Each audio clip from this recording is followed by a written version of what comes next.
Hello everybody, welcome back to my channel. If you're new here, my name is Julia. I'm a mom to 2 kids, both 2 and under. And today I'm going to be talking about traveling with littles and just sharing my tips and must-haves, because I know at first it can get a little bit intimidating. Like everybody always says, a vacation is not a vacation with kids. But with these tips and my advice, I think you might change your mind on that perception. My family and I definitely like to travel. We've gone to a couple of places, different states. We've done weekend trips, week trips, day trips, and we are going on our first international trip next week. And we're so excited. I'm gonna go ahead and do little time slots down below so you can skip through and just hear whatever you need to hear, because I do like to ramble. But before I get started, please go ahead and like and subscribe to my channel. It would really support me and my channel, and I would definitely appreciate it. And we'll jump right on in. If you don't already know this, car seats are free to check in, and so are strollers and diaper bags. So what I like to do to avoid extra costs for a carry-on is kind of use my diaper bag as a carry-on, but also the kids' bag. What I also like to do is buy all the bigger items, like diapers, wipes, just bring kind of what you need for the airport. And like food and stuff, I like to buy all of that when we get to our destination, just to kind of like give us more room for other things that we need. Like extra clothes, definitely pack extra clothes. It is just so much more like reassuring knowing that if they get dirty, because they definitely will get dirty, if you need like 3 outfit changes, you have that. And it's so nice to just let them get dirty, because they are also on vacation and they just want to like have fun and be free. And extra clothes is definitely needed. Pack like newer toys. Buy them new toys so it's like new to them and they're more interested in it, and it just keeps them more occupied than like an older toy at home. So I like to pack those newer like small toys into the diaper bag and just pull them out during the plane. I can link some good toys down below. Okay, now when we get to the airport, and if you're traveling with a baby that's like under 6 months old, I think, and you bought them a seat, I think you should bring the car seat so they can sleep on that, so you don't have like sleep in that on the airplane, so you don't have to hold them the whole time. But then again, you do have to lug the car seat around the airport, so it's your call. But I personally think I would have brought the car seat, especially if it's attached to the stroller, because what I do is I check the stroller in at the gate so I can push my kids around the airport in it, instead of like them, you know, like just tiptoeing across the airport. It is so much easier to just check the stroller in at the gate. And then I have that double stroller, and luckily that's free too, so I just put both my kids in that. But what I do see a lot of the time is that some people like to carry a smaller baby, and I'm not a big carrier person. I've tried multiple different carriers that you can wear, and it just, none of it worked out for me. But I think if you're a big carrier person, I definitely recommend doing that, because it would give you 2 free arms to do whatever you need. Another thing you should know about the airports when you're traveling with littles is you get treated a lot better than what everybody else does, besides the people flying first class. You get to skip in line through security just because you have like more stuff, and like the stroller and the kids, and then you're the first one to board the plane, or you're one of the first people to board the plane, which is awesome. Oh, I almost forgot. One tip, if you are bringing your car seat, if you're checking it in, make sure you pre-buckle it, because if your car seat's anything like mine, it has like that padding inside. The padding has gotten lost because we didn't pre-buckle the car seat. So lesson learned, pre-buckle your car seat, right? The airplane ride itself. Don't feel bad if you need to let your kids use their tablet for 4 hours straight. The goal is to keep them entertained and keep you sane and not make everybody mad around you, because some people don't understand what life with kids is like and they will get angry. Bring snacks. You are allowed to bring snacks for the kids on the plane, so I definitely stocked up. I've actually also gotten away with bringing water for the kids, which is unlikely because if you say something's for the baby, they'll just take your word and use that up. But I don't recommend it because you could definitely buy water all over the airport. Another tip for the plane ride is if you can, book an overnight flight. I know the flight we're about to take, our international flight in 2 weeks, we booked an overnight one, so hopefully the kids will sleep and we'll have less entertaining to do.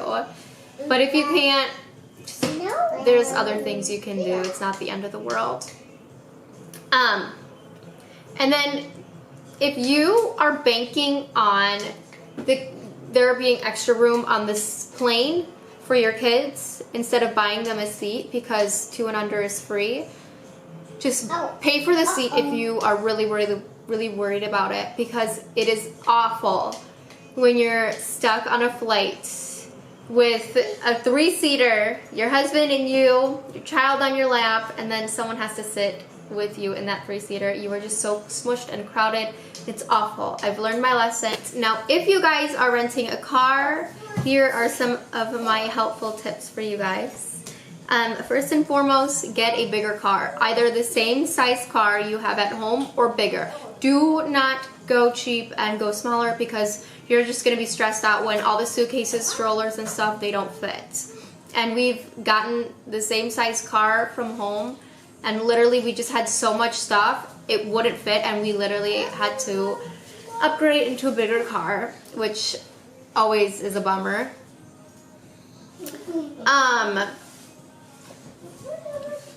If you want to save money and bring your car seat or car seats, you can definitely do that. It saves a little bit of money because I've seen car seats go anywhere from $9 a day to rent out to like $20-ish a day.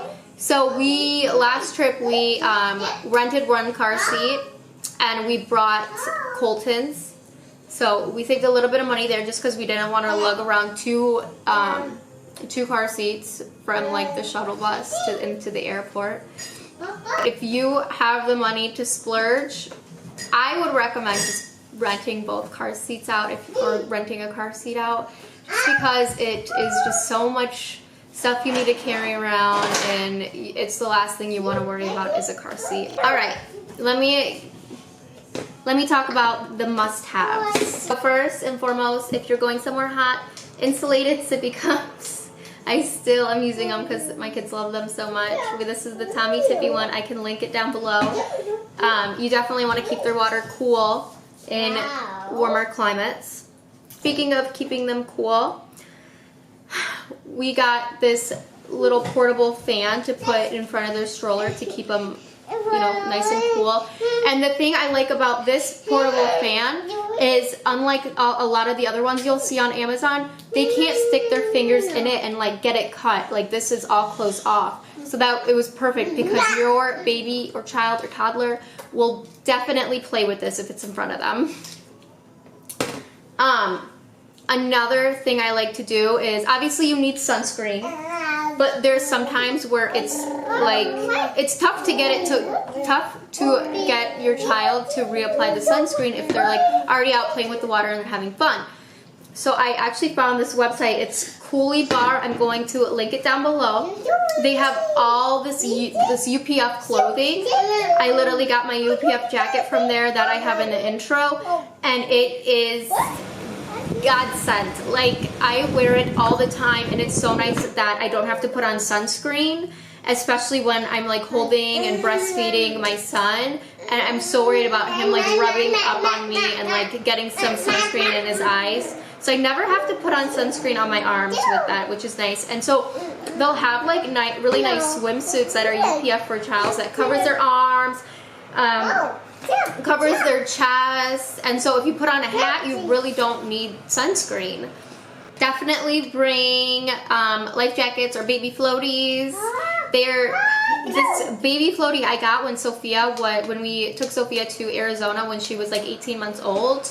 It was only $6 on Amazon. I don't know if they raised the prices on it now, but I'm sure it's still around the same price. And it was perfect. I'll show you guys a picture of her using it. It was so nice, so small, so compact. You literally just had to deflate it and put it in your luggage. And then the people at the resort pumped it up for us, so that was wonderful. And then when we go on vacation, we'll definitely bring her life jackets, which is also pretty small and compact. So definitely bring life jackets just so you don't have to worry about them being in the water. And the last must-have, if you are a hiker, is this super cool like backpack baby carrier. I think you can use it up to 2 years old. When we went to Arizona, we planned on going hiking, but I was also 8.5 months pregnant, so that was very naive to think that I could go hiking then. But my friend actually let me borrow hers, and it was super cool, so nice. Obviously, you can bring one of those like belly carriers, but I don't know, the backpack one is super cool. I can ask her where she got it from and link that down below. If you guys could take any advice from me, it would be to let your kids have fun. That is the best way to be stress-free on a vacation. Don't be too worried about them getting dirty. You can always change their outfit or buy more clothes. Another piece of advice I would give you guys is what I like to do is kind of live through my children when we take them on vacation. When I see them having so much fun, it's also so nice for me. Like, I'm having so much fun that way too. I'm so thankful and so blessed that my husband and I are able to take our children on these types of vacations. And it's not something everyone is able to do for their children, so I'm very, very blessed and thankful. And I'm always appreciative of it. And my last tip is be selfish sometimes. You don't have to take your kids to the zoo, even though it's 2 miles away. Like, you can do that back at home. Like, just be selfish and have fun for yourself, because you are also on vacation and you need it and you deserve it. If you're over the water park, then take your kid back home, back to the hotel, and put on a show for them while you relax and do something for yourself and go out. Like, you're allowed to be selfish on vacation too. There's good and healthy balances to please the children and the adults. Thank you guys so much for watching. Hopefully this helped you out, and if it did, please give it a thumbs up. If you haven't already, please go ahead and subscribe to my channel, and I will see you guys in the next video. Thank you. Bye. Say bye. Bye.